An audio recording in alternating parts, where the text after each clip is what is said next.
మనతో పాటు ఎమ్మెల్సీ పోచంపల్లి శ్రీనివాసరెడ్డి గారు ఉన్నారు. సార్ ఎట్లా చూస్తున్నారు రేవంత్ రెడ్డి గారు మొక్క మొలవని కేసీఆర్ అనే మొక్కనని చెప్పి కూడా అనేక వ్యాఖ్యలు చేస్తుంది. కేసీఆర్ అనేది మహావృక్షం. కేసీఆర్ అంటేనే తెలంగాణ. ఈ తెలంగాణ అంటేనే తులసి వనం. ఈ తులసి వనంలో ఆయన ఒక గంజాయి మొక్క. ఆయన గంజాయి మొక్కలు అంటాడు. కాంగ్రెస్ నాయకులే గంజాయి మొక్కలు.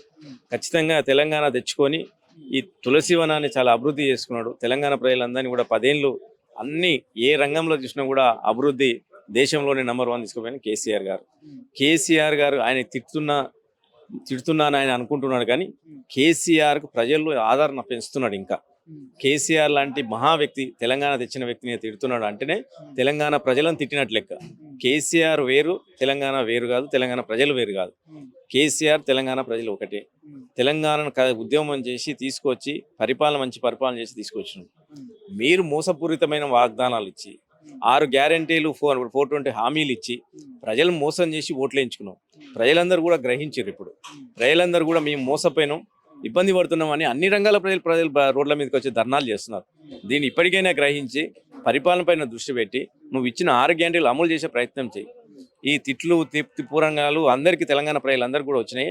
ప్రజలు కూడా నీ భాషనే ప్రజలు కూడా అన్ని ఛానళ్ళల్లో వాడుతున్నారు.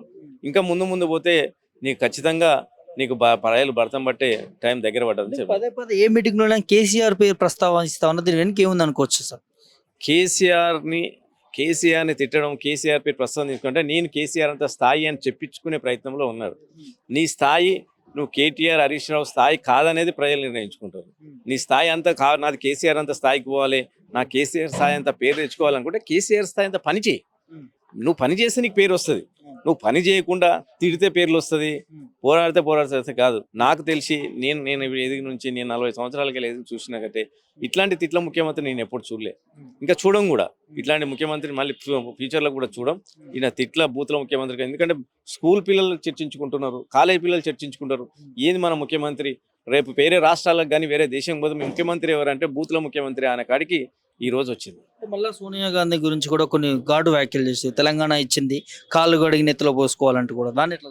సోనియా గాంధీ బలిదేవత అన్నదే రేవంత్ రెడ్డి గారు. ఆమె కాళ్ళు గడిగి నెత్తిలో పోసుకుని అంటే ముందు కేసీఆర్ గారు నెత్తిలో పోసుకోవాలి. కేసీఆర్ కాళ్ళు గడికి రేవంత్ రెడ్డి నెత్తిలో పోసుకోవాలి. ఎందుకంటే తెలంగాణ తెస్తేనే కదా నువ్వు ఇలా ముఖ్యమంత్రి అయింది.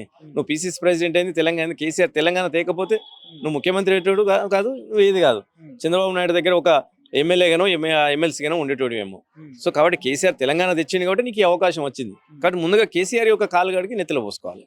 ప్రజాపాలన ఉన్నాం. నిన్న వరంగల్ వేదికగా విజయోత్సవాలు కూడా చేసుకున్నారు. దీనిపైన అసలు ప్రజాపాలన ఏం జరిగింది ఈ 10 నెలల్లో?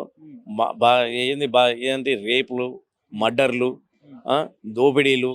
ఎక్కడ పోలీస్ సిస్టమ్ ఉందా? విద్యాశాఖల పిల్లలు గ్రూప్ 1 నొల్లి ఎక్కడన్నా 2 లక్షల ఉద్యోగాలు ఇస్తా అన్నావు సంవత్సరంలో. మరి ఎక్కడ ఒక ఉద్యోగాన్ని ఇచ్చినావా? మేము ఇచ్చిన 50,000 ఉద్యోగాలు ఇచ్చి నేను ఇచ్చినాయి అని చెప్పుకుంటున్నావు తప్పితే నువ్వు మాట ఇచ్చిన నువ్వు ఆర్టిస్టులో చెప్పిన ఆర్టిస్ట్ కాలని చెప్పినటువంటి నువ్వు 2 లక్షల ఉద్యోగాలు ఎక్కడ పోయినాయి? ఏ ఒక్క హామీ అన్న నిలబెట్టుకున్నావా? ఒక ఫ్రీ బస్ అన్నావు, ఆ ఫ్రీ బస్ అని చెప్పి బస్సులు తగ్గించేసారు. సో ప్రతి దాంట్లో ప్రతి రంగంలో మీరు మంత్రులు ఈయన రాజు అనుకుంటున్నారు, మంత్రులు ఏమో సామంత రాజులు అనుకుంటున్నారు, ఎమ్మెల్యేలు ఇంకొక టైప్ రాజులు అనుకుంటున్నారు. వాళ్ళు ఇష్టాన్ని వివరిస్తున్నారు తప్ప పరిపాలన పైన వాళ్ళకు ఎలాంటి దృష్టి కానీ ఎలాంటి పట్టు కానీ వాళ్ళకి అధికారులు వినడం లేదు, ఎవరు కూడా సహకరించడం లేదు. ప్రజల్లో విపరీతమైన కోపము, దేశము రోజు పెరుగుతూ ఉన్నది. కేసీఆర్ పాలనలో మగవారిని మద్యానికి బానిసగా చేశారు, మా పాలనలో మహిళలను కోటీశ్వరులను చేయబోతా ఉన్నామని చెప్పడం ముఖ్యమంత్రి మాట్లాడారు. నీకు దమ్ము ధైర్యం ఉంటే రేపే మద్యపాన నిషేధం చేయి.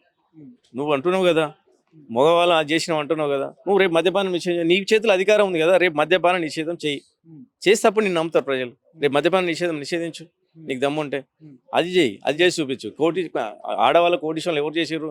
కేసీఆర్ ఉన్నప్పుడే శ్రీనిధి అన్న ఒక పథకం తీసుకొచ్చి దాని ద్వారా లక్షల రూపాయలు వాళ్ళకి పెట్టుబడి పెట్టి వాళ్ళకు ఫ్రీ ఆఫ్ ఇంట్రెస్ట్ ఇచ్చేసి వాళ్ళకు ప్రతి ఒక్క రంగంలో ముందుకు తీసుకుపోయింది కేసీఆర్ గారు. పోనీ నువ్వు శ్రీలంక చేయాలంటే నువ్వు 25,000 ఇస్తాను ప్రతి నెల ఆ మహిళలకి. ఇప్పటికి నువ్వు 2.5 లక్షలు బాకీ ఉన్నావు. ఈ 10 నెలల్లో 2,500 అంటే ఒక్కొక్క మహిళకి 2.5 లక్షలు బాకీ ఉన్నావు. నువ్వు 2.5 లక్షలు పే చేయి ఆమెకి, ఆ మహిళలకు పే చేయి. అది చేయవు. అన్ని ఉత్తమ మాటలు చెప్పి టైం గడుపుకోవాలి, పూటకు ఒక అబద్ధం చెప్పేసి ఎట్లా గడపాలి 5 ఏళ్ళు అనే ఆలోచన తప్ప ప్రజలకు ఏం చేస్తాను ఆలోచన లేదు, ఆచరణ లేదు. చివరిగా సార్ బీఆర్ఎస్ అనే పదం లేకుండా కేసీఆర్ అనే మొక్కను మొలవకుండా చూస్తా ఉన్న రేవంత్ రెడ్డికి మీ సమాధానం ఏం చెప్తారు? 100 రేవంత్ రెడ్డిలు వచ్చినా 100 మంది ఇంకా ఎంతమంది ఇట్లాంటి వాళ్ళు పుట్టినా కేసీఆర్ని ఏం చేయలేరు. బీఆర్ఎస్ పార్టీ అనేది 100 సంవత్సరాలు ఇట్లనే ఉంటుంది. మీరంతా చూస్తారు, మేము చూస్తాం. రైట్. ఇది ఎమ్మెల్సీ ఎవరైతే శ్రీనివాసరెడ్డి గారు చెప్తా ఉన్నారు. కేసీఆర్ పైన చేసినటువంటి వ్యాఖ్యలు ఖచ్చితంగా ఖండిస్తా ఉన్నారు. ఇవాళ తెలంగాణ అభివృద్ధి చేసిందే బీఆర్ఎస్ హయాంలో. తెలంగాణ పట్ల ప్రజలకు ప్రేమ ఉన్నదే కేసీఆర్ గారికి. ఈ వ్యాఖ్యలు చేయడం ముఖ్యమంత్రి వారి పరువునే తీసుకున్నట్టు ఉంటుందని చెప్పి కూడా స్వయాన వారు చెప్తున్న పరిస్థితి. కెమెరా పర్సన్ శివతో ప్రభాకర్, మిర్రర్ టీవీ, తెలంగాణ భవన్ నుంచి.